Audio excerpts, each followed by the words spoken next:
না না সবার জন্য নিয়ে আসছি।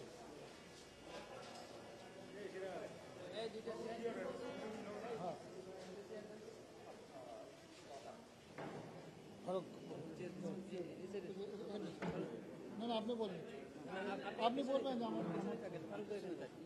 চেয়ার দো, চেয়ার দো, চেয়ার দো তো। PW2 হিসাবে সাক্ষ্য প্রদান করেছেন তিনি তার সন্তান বাসিত খান মুসা এবং তার মা মায়া ইসলাম, এই দুইজনের শরীরে গুলিবিদ্ধ হওয়ার ঘটনা বর্ণনা করেছেন। তার মা মায়া ইসলাম শহীদ হয়েছেন এবং তার সন্তান 6 বছর বয়সী বাসিত খান মুসা, তার মাথায় গুলি লেগে গুলিটা একদিক দিয়ে লেগে অন্য দিক থেকে বের হয়ে যায়। তাকে ঢাকা শহরের বিভিন্ন হাসপাতালে ভর্তি করা হয়েছিল, চিকিৎসা প্রদান করা হয়েছে। পরবর্তীতে সিঙ্গাপুরে নিয়ে দীর্ঘ কয়েক মাস চিকিৎসা শেষে বাংলাদেশের CMH-এ রাখা হয়েছে। এখনও তিনি চিকিৎসাধীন আছেন। তাকে আজকে তার বাবা সাক্ষ্য প্রদানকালে তার বাবা সরাসরি দেখেছেন কিভাবে তার মাথায় গুলিটা লাগলো। গুলির ক্ষতস্থান চেপে ধরে নিয়ে দৌড়িয়ে তিনি হাসপাতালে গেলেন। রামপুরাতে 19 জুলাই এই ঘটনা ঘটে এবং সেখান থেকে কিভাবে ঢাকা মেডিকেল কলেজে নিলেন, ঢাকা মেডিকেল কলেজে ওনার সার্জারি হলো, অপারেশন হলো, সেখান থেকে CMH-এ আনা হলো, CMH থেকে সিঙ্গাপুরে নেওয়া হলো, সিঙ্গাপুর থেকে আবার CMH-এ আনা হলো। এই চিকিৎসার বড় বর্ণনা উনি দিয়েছেন। এর মধ্যেই তার মাকে ঢাকা মেডিকেল কলেজে আনা হলো, সেখানেই তার মা মৃত্যুবরণ করলেন। মাকে দাফন করা হলো গ্রামে মির্জাপুরে গিয়ে, সেখানে তিনি যেতে পারলেন না, কারণ একদিকে তার মা একটা হাসপাতালে ভর্তি, অন্যদিকে তার সন্তান ICU-তে ভর্তি। এরকম সিচুয়েশনে কি হয় একটা সন্তান বা একজন বাবার, সেই বর্ণনা উনি আদালতে দিয়েছেন। আদালত এই গুলিবিদ্ধ সন্তানকে দেখেছেন, সন্তানের ক্ষতস্থান দেখেছেন এবং কিভাবে সে গুলিবিদ্ধ হয়েছিল সে সম্পর্কে আদালত জেনেছেন এবং সেটিকে এভিডেন্সেও নিয়ে এসছেন। এই সম্পর্কে আজকে ট্রাইব্যুনালে সাক্ষ্য গ্রহণ হয়েছে এবং তার জেরাও সম্পন্ন হয়েছে। সেদিন ছিল 19 জুলাই 2024। 19 জুলাই 2024 আমি আমার বাবার ভাত নেওয়ার জন্য বাসা থেকে নামি। তখন আমার ছেলেটা আইসক্রিম খাবে দেখে মসজিদ ধরার পর আমি বলি যে তাহলে তুমি আমার পিছনে পিছনে আসো। আম্মুকে বলি যে তাহলে আমি যেহেতু নামবো তুমি একটু ওর পিছনে পিছনে এসে ওকে নিয়ে যাও। তখন ও দৌড়িয়ে আমার কাছে আসার পর আম্মু এর ভিতরে পিছন দিয়ে আসছিল, ওর পিছনে আমার মা দাঁড়ানো ছিল, কিন্তু আমি দেখি নাই। হঠাৎ করে বাহিরের থেকে একটি গুলি এসে কেচি কেটে ভেদ করে ওর মাথার এই সাইডটা দিয়ে ঢুকে এই সাইড দিয়ে বের হয়ে যায়। পরবর্তীতে আমি আমার ছেলেকে নিয়ে সরাসরি পার্শ্ববর্তী একটি হসপিটালে নিয়ে যাই।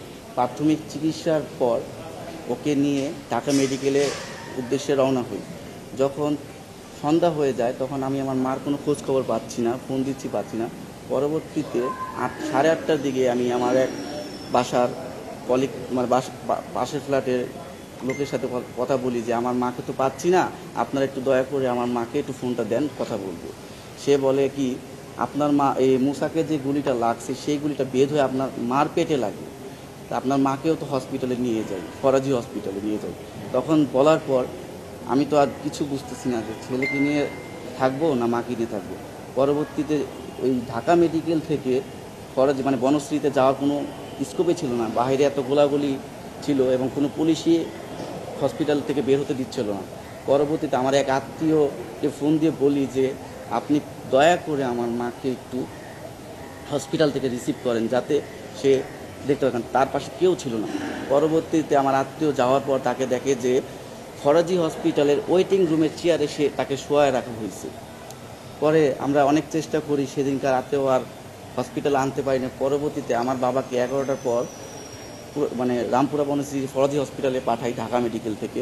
পাঠানোর পর আমার বাবাকে বলি যে যেভাবে হোক তুমি নিয়ে আসো।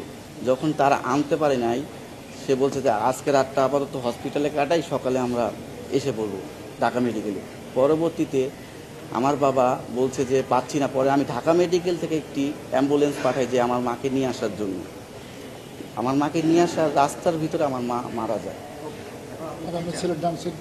হ্যাঁ, আমার ছেলে আপাতত মানে খাওয়া দাওয়া এনজি টিউব দিয়ে করছে, ও মুখে কিছু খেতে পারে না এবং ওর ডান সাইডটা আপাতত প্যারালাইজ আছে।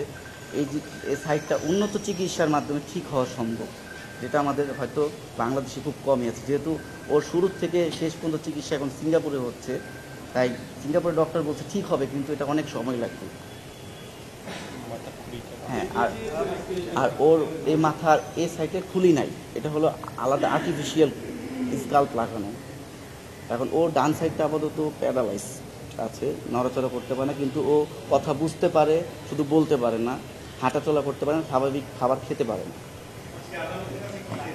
আদালতের কাছে যে যারা আমার মাকে হত্যা করেছে এবং আমার ছেলের এই অসুস্থতার জন্য যারা দায়ী, তাদের কঠোর একটি শাস্তি হোক, সেটাই আমি আদালতের কাছে চেয়েছি। আমার ছেলে ইংলিশ ভার্সনে পড়তো, পড়াশোনা করতো, ক্লাসে ফার্স্ট ছিল। এই ছেলের খুব স্বপ্ন ছিল প্লেন চালাবে, কিন্তু স্বপ্ন বড় হয় আর সত্যি হবে। বাসায় এখন শুধু প্লেন প্লেন বলে, কিন্তু আর উড়াতে পারবে না। ওর স্বপ্নই ছিল ও পাইলট হবে। এই কারণে ওকে ইংলিশ ভার্সনে পড়াচ্ছিলাম। সব জীবনটা আমার পুরো তছনছ করে দিল।